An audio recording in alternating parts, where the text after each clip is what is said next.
Hello and welcome to Body Bags. My name is James and I'm your Sunday night reviewer, and this evening I'll be reviewing Attack the Block. Now this is one that I've never seen before, and I was actually trying to figure out what to watch tonight.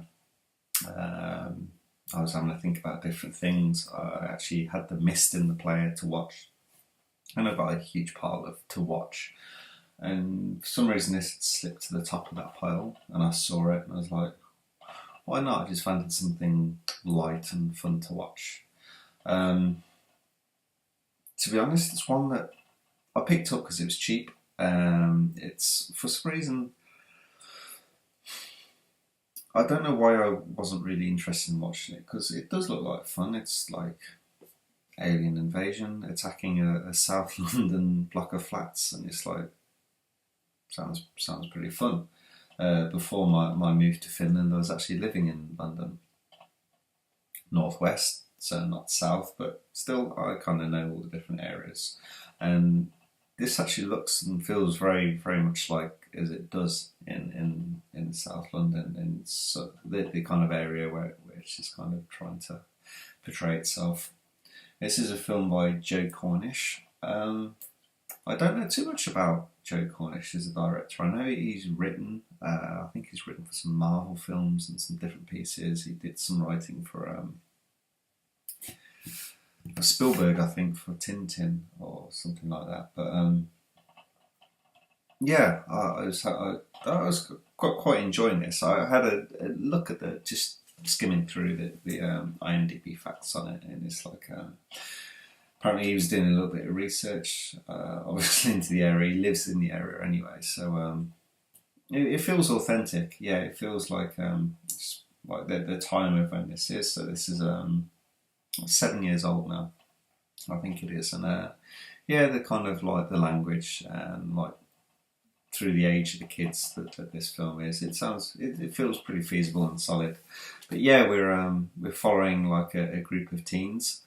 Not the best group of teens, kind of maybe misled in like a bad area, but I think they're kind of written as that like they have a good heart and they're kind of quite nice kids, but yeah, doing some bad stuff, and they actually end up mugging a woman at the start, and then this kind of meteor hits and it's has an alien in it, and they end up killing the alien.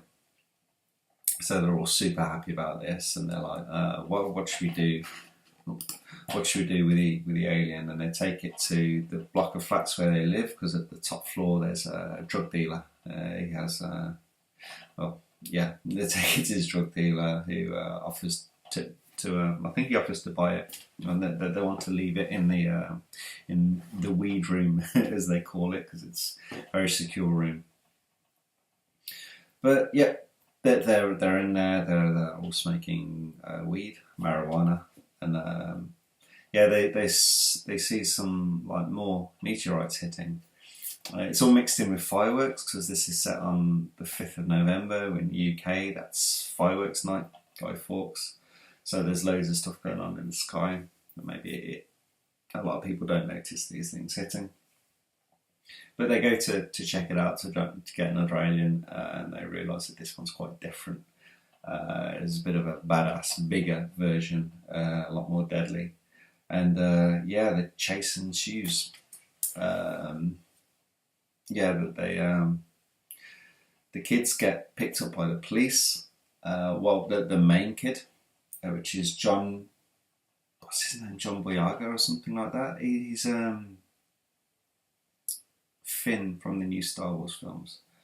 He gets picked up by the police anyway, because obviously they mugged someone at the start of the film, and the woman, actually, she's in the police van and she identifies him, so they're cuffing him, putting him in the back, and then the one or two of these aliens attack the policeman and kill them, and so they escape, and lots of stuff starts to happen. And basically these aliens are chasing them throughout the film and trying to track them down, and there's more and more of these things attacking and chasing all the time. So that's a moth flying around in it, sorry. Bit of a kind of, not super contained, but It's all round and about this block of flats, and mainly the moth has decided to land on the cover of the DVD. Still serves me right to leave the window open. So where was I now? Yeah, it's kind of based around this block of flats, and they're being chased down by these aliens, and they figure out towards the end of the film that John Boyega, I think the name is, he's covered in this alien pheromone, because they're like, well, how did it? They're trying to figure out the aliens chasing them because they have no eyes. They look pretty cool, the alien, actually. Yeah, it's kind of almost like a pitch black. It's like a hairy. It looks like a gorilla, but they have these kind of glowing teeth, which really looks quite vibrant, and it pops out of the screen. So this jet black, it almost like looks flat, but there is some depth to it. But these bright glowing teeth, and so they have no eyes, and basically they figure out that everyone he's touching is obviously passing these pheromones to them, and that's how they're attacking and following people, because it's the scent. It's what they're chasing, and that's kind of basically the film. I think this is one I don't really know much about John Boyega, but this may be one of his first major roles, but he's really good in this. He has a lot of charisma already at quite a young age in here, and the rest of the ensuing cast, like his band of his gang band of mates, are pretty good. We have Nick Frost in here, of course, Simon Pegg's buddy from the American Cornetto trilogy. Don't like it. It's just a weird. No, it's the UK that calls it I can't remember actually, the Blood and Something trilogy. It's a weird name in America, but it's the Cornetto trilogy. So we know those films, and so it's Nick Frost. He's in it. He's one of the drug dealer buddies. Well, actually, he helps sell the drugs and stuff like that. So he's in it, and I don't really recognise anyone else. But everyone's pretty solid in this. Everyone's pretty likeable, or unlikable, depending on the kind of character. There's like this rapper who's actually the main drug dealer in the film, and is a bit of a nasty character. Everyone else is pretty like kind of fun or funny, and it's pretty nice. Yeah, it's actually an enjoyable film. I kind of don't know why I've not watched this before. Yeah, I really enjoyed it. It's nothing too heavy. Pretty good script, like I said. It's kind of like feels around the time and the area and the age of the people that are in the film.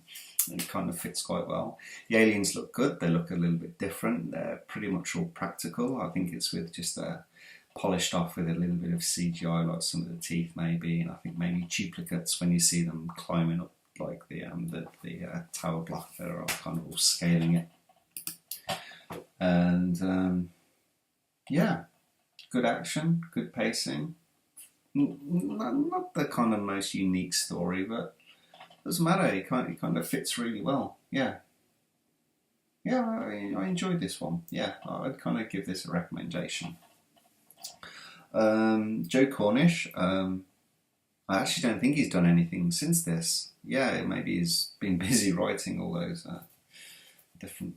I think it was Marvel or something like that, like DC, Marvel. I'm not sure. Like, you see, you get sucked into that and you start doing well. It's obviously that's your trade goes that way, and I'm sure the money kind of goes that way. But if he did another film, I'd be quite interested to kind of check it out and see what he does with it. But that's my rather simple review of Attack the Block. Anyway, I recommend that you watch this. It's good fun. And that's the end of the review. I actually kind of on Facebook wasn't sure what to watch, and Jerry Herring from Kill the Cast suggested next week's film, which would be The Lord of Illusions. So you have that to look forward to next Sunday. But have a great evening, everyone, and see you next week. Good night.